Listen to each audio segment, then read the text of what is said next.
అందరికీ నమస్కారం. అంగారక సంకష్టహర చతుర్థి వ్రత కథ విన్నవారికి సకల విఘ్నాలు తొలగిపోతాయి. మంగళవారంతో చవితి తిథి కలిసి వచ్చినట్లయితే దానిని అంగారక చతుర్థి లేదా అంగారక సంకష్ట చతుర్థి అని అంటారు. ఇది చాలా పవిత్రమైన రోజు. ఈ రోజున గణపతిని పూజిస్తే కుజదోషాలు తొలగిపోయి సంకటాలు నివారణ అవుతాయి. ఈరోజు వినాయకుణ్ణి పూజించడం వల్ల అప్పుల బాధలు, శత్రుపీడలు తొలగిపోతాయని నమ్ముతారు. మరి అంతటి మహిమాన్వితమైన కథను ఇప్పుడు విందాం. కథలోకి వెళ్లే ముందు ఒక్క లైక్ చేసి ఓం గణేశాయ నమః అని కామెంట్ చేయండి. మీరిచ్చే చిన్న లైక్ నా ఛానల్ గ్రోత్కి ఎంతో సహాయపడుతుంది. ఇక కథలోకి వెళ్ళిపోదాం. మానవులను కష్టాల నుంచి గట్టెక్కించేది సంకష్టహర చతుర్థి వ్రతం.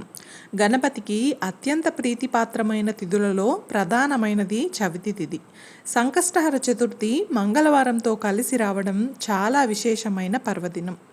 ఈ అంగారక సంకష్టహర చతుర్థి నాడు తప్పకుండా వినవలసిన గణేష పురాణంలో చెప్పబడిన అంగారక చతుర్దశి వ్రత కథను ఇప్పుడు విందాం.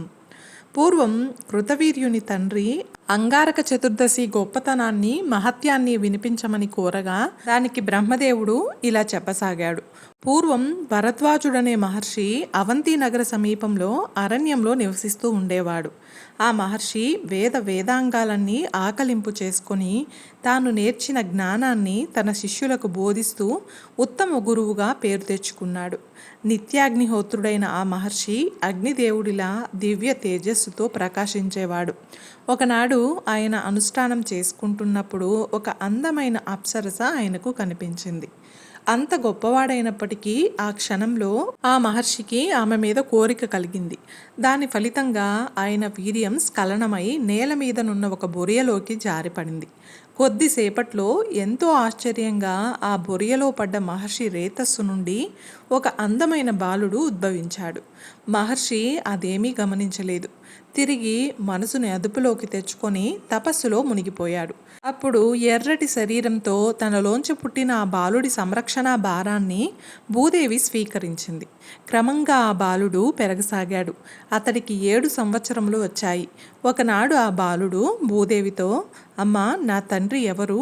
ఎందువల్ల నేను ఇంత ఎర్రగా ఉన్నాను? దయచేసి చెప్పు తల్లి అని అడిగాడు. అప్పుడు భూదేవి, నాయనా, నీ తండ్రి భరద్వాజ మహర్షి. ఆయన వల్లే నీవు జన్మించావు. వాళ్ళు నేనే నిన్ను పెంచాను అని భూదేవి చెప్తుంది. ఇక ఆ బాలుడు, అమ్మా, నాకు వెంటనే నా తండ్రిని చూడాలని కోరిక ఉంది. దయచేసి నాకు ఆయన్ని చూపించండి అని అడుగుతాడు. వెంటనే భూదేవి అతన్ని తీసుకొని భరద్వాజుడి ఆశ్రమానికి వెళ్ళి ఆ మహర్షితో భూదేవి ఇలా అంటుంది. ఓ మహర్షి, మీ వలనే ఈ బాలుడు జన్మించాడు. ఇప్పటిదాకా ఇతన్ని నేనే సంరక్షించాను. ఇప్పుడు మీకు అప్పగిస్తున్నాను. ఇకపై ఈ బాలుని బాధ్యత మీదే. ఈ బాలుణ్ణి మీరే పెంచండి అని చెప్పి వెళ్ళిపోయింది. ఇక భరద్వాజుడు ఎంతో ఆనందంగా ఆ బాలుణ్ణి ముద్దాడి ఆలింగనం చేసుకొని తన ఒడిలో కూర్చోబెట్టుకున్నాడు. ఒక శుభముహూర్తంలో ఆ పిల్లవాడికి ఉపనయన సంస్కారాలు చేసి వేద విద్యల్ని, శాస్త్రాల్ని బోధించాడు. అన్ని విద్యలు నేర్పడం పూర్తయ్యాక సకల సిద్ధుల్ని ప్రసాదించే గణేష మంత్రాన్ని ఉపదేశించి, కుమారా, నేను చెప్పిన ఈ మంత్రం అనన్య సామాన్యమైనది. దీని మహిమ అపారం. ఈ మంత్రాన్ని శ్రద్ధగా ఉపాసించి గణేశుని అనుగ్రహాన్ని సంపాదించు. ఆయన ప్రసన్నుడైతే నీకు సకలార్థాలని ప్రసాదిస్తాడని ప్రబోధ చేశాడు. అలా తండ్రి ద్వారా గణపతి మంత్రోపదేశం పొందిన భూదేవి పుత్రుడు అక్కడి నుండి సరాసరి నర్మదా నదీ తీరానికి చేరుకున్నాడు. అక్కడ ఒక సముచిత ప్రదేశంలో ఆసనాన్ని ఏర్పరచుకొని ఇంద్రియాలన్నీ నిగ్రహించుకొని తదేక దీక్షతో గణపతి మూలమంత్రాన్ని జపించసాగాడు. నిరాహారంగా చేస్తున్న అతడి తపస్సు 1000 సంవత్సరాలు కొనసాగింది. అది చతుర్దశి తిథి. ఆ రోజు సాయంత్రం చంద్రోదయ కాలంలో దివ్యమైన వస్త్రాభరణాలతో, తొండంతో, విరిగిన దంతంతో, విశాలమైన చెవులతో కోటి సూర్య సమప్రభుడైన గణేశుడు అతడికి సాక్షాత్కరించాడు. ఇక భరద్వాజపుత్రుడు కళ్ళు తెరిచేసరికి ఎదురుగా స్వామివారి దివ్యమంగళ రూపం కనిపించింది. అది చూసి తన్మయుడైపోయి గణనాథునికి నమస్కారం చేశాడు. గజాననుడి పాదాల మీద పడిపోయిన భూదేవి పుత్రుణ్ణి పైకి లేపి మృదు మధురంగా, కుమారా, నీ భక్తికి, నీ తపస్సుకు ఎంతో మెచ్చాను. నీవు చిన్నవాడివైనా ఎంతో తీవ్రమైన తపస్సు చేశావు. నీ కోరిక ఏమిటో చెప్పు, తప్పకుండా అనుగ్రహిస్తాను అని అన్నాడు. ఇక గజానన, నీ దివ్య దర్శనంతో నా జన్మ పావనమైనది. నాతో పాటు నా వంశం కూడా పావనమైనది.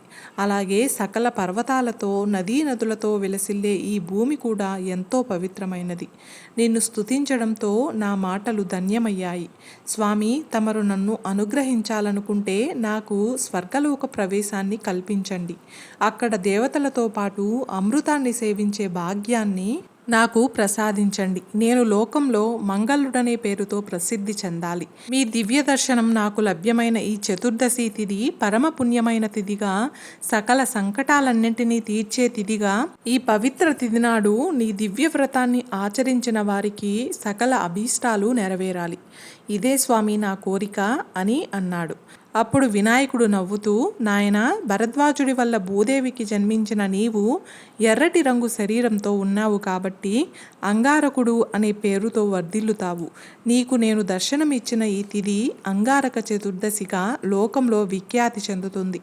ఎవరైతే ఈ అంగారక చతుర్దశి నాడు నా వ్రతాన్ని ఆచరిస్తారో వారికి 1 సంవత్సరం పాటు ప్రతి మాసంలో వచ్చే చతుర్దశి నాడు వ్రతం చేస్తే ఎంత పుణ్యం లభిస్తుందో అంత పుణ్యం ఈ ఒక్కరోజు చేయడం వల్ల వస్తుంది. ఇది ఎంతో గొప్ప వ్రతం. ఈ వ్రతాన్ని చేయడం వల్ల నీవు వచ్చే జన్మలో అవంతి రాజ్యానికి రాజవుతావు అని చెప్పి అంతర్ధానమయ్యాడు.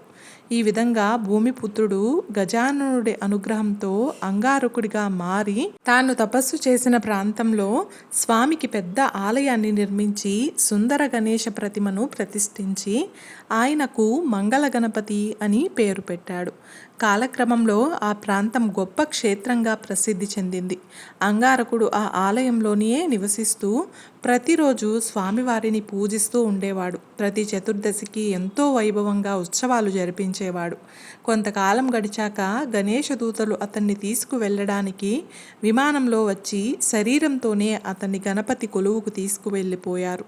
ఇక మంగళవారం నాడు చవితి తిథి కలిసిన రోజు అంగారకుడు ఈ చతుర్దశి వ్రతాన్ని ఆచరించిన కారణంగా అతడికి గణపతి లోక ప్రాప్తి కలిగింది. తరువాత అక్కడి నుండి బయలుదేరి దేవలోకానికి చేరి దేవతలతో సహా అమృతాన్ని తాగే భాగ్యాన్ని కూడా పొందాడు. ఆ అంగారకుడే భౌముడనే పేరుతో, అలాగే భూమిపుత్రుడు అనే పేరుతో కూడా లోకంలో ప్రసిద్ధి చెందాడు. భూలోకంలో ఉన్న పాలినేరం అనే నగరానికి దక్షిణ భాగంలో చింతామణి వినాయకుడన్న పేరుతో విఘ్న నివారుడైన గణపతి మంగళమూర్తిగా వెలిశాడు. అదే అంగారకుడు ప్రతిష్ఠించిన ఆలయం. ప్రతిరోజు సిద్ధులు, గంధర్వులు చంద్రోదయ సమయంలో ఆ ఆలయానికి అదృశ్య రూపంలో వచ్చి చింతామణి గణపతిని అర్చించుకొని వెళ్తారట. ఈ విధంగా అంగారక చతుర్దశి మహత్యమును బ్రహ్మదేవుడు కృతవీర్యుని తండ్రికి వివరించాడు. ఈ వ్రతం చేయడం వల్ల అంగారకుడి అనుగ్రహం లభించి ఆరోగ్య సమస్యలు తొలగిపోతాయి. అంగారకుడు దాంపత్య జీవితంలో కూడా ప్రభావం చూపిస్తాడు. అంగారక చతుర్దశి వ్రతం దంపతుల మధ్య అన్యోన్యత పెంచి దాంపత్య జీవితం సుఖరమ్యంగా సాగేలా చేస్తుంది. సాధారణంగా అంగారకుడు శక్తి పరాక్రమాలకు కారకుడు. ఈ వ్రతం ఆచరించడం వల్ల అంగారకుడి అనుగ్రహం లభించి శుభ ఫలితాలు కలుగుతాయి. జీవితంలో ఎదురయ్యే సవాళ్లను ఎదుర్కొనే శక్తి ఇంకా ధైర్యం లభిస్తుంది. ఈ రోజు చేసే పూజ సంవత్సరం పొడవునా చేసే సంకటహర చతుర్థి పూజా ఫలితాన్ని ఇస్తుందని చెప్తారు. ఇక ఉదయం నుండి ఉపవాసం ఉండి రాత్రి చంద్రదర్శనం చేసుకున్న తర్వాత పూజ ముగించి ఉపవాసం విరమించాలి. ఈ రోజున వినాయకుడికి గరిక సమర్పించి సంకటనాశన గణేష స్తోత్రం పఠించడం చాలా శ్రేష్టంగా చెప్పబడుతుంది. సంకటహర చతుర్థి మేలో 5వ తేదీన మంగళవారం నాడు వచ్చింది. ఇది మంగళవారంతో కలిసి రావడం వలన దీనిని అంగారక సంకష్టహర చతుర్థిగా పిలవడం జరుగుతుంది. ఇది అత్యంత పవిత్రమైన మరియు శక్తివంతమైన రోజుగా పరిగణించబడుతుంది. ఈ రోజు వినాయకుడిని పూజించడం వల్ల అప్పుల బాధలు, శత్రు పీడలు తొలగిపోతాయని నమ్ముతారు. చూశారు కదండి, ఈరోజు మనం అంగారక సంకష్టహర చతుర్థి వ్రత కథ గురించి తెలుసుకున్నాం కదా. ఈ వీడియో మీకు నచ్చినట్లయితే ఒక్క లైక్ చేసి నా ఛానల్ని సపోర్ట్ చేయండి. ఇంకా మరెన్నో ఇంట్రెస్టింగ్ వీడియోస్ కోసం నా ఛానల్ని సబ్స్క్రైబ్ చేయండి. అలాగే పక్కనే ఉన్న బెల్ ఐకాన్ క్లిక్ చేసినట్లయితే నా లేటెస్ట్ వీడియోస్ మీ వరకు వస్తాయి. Thanks for watching.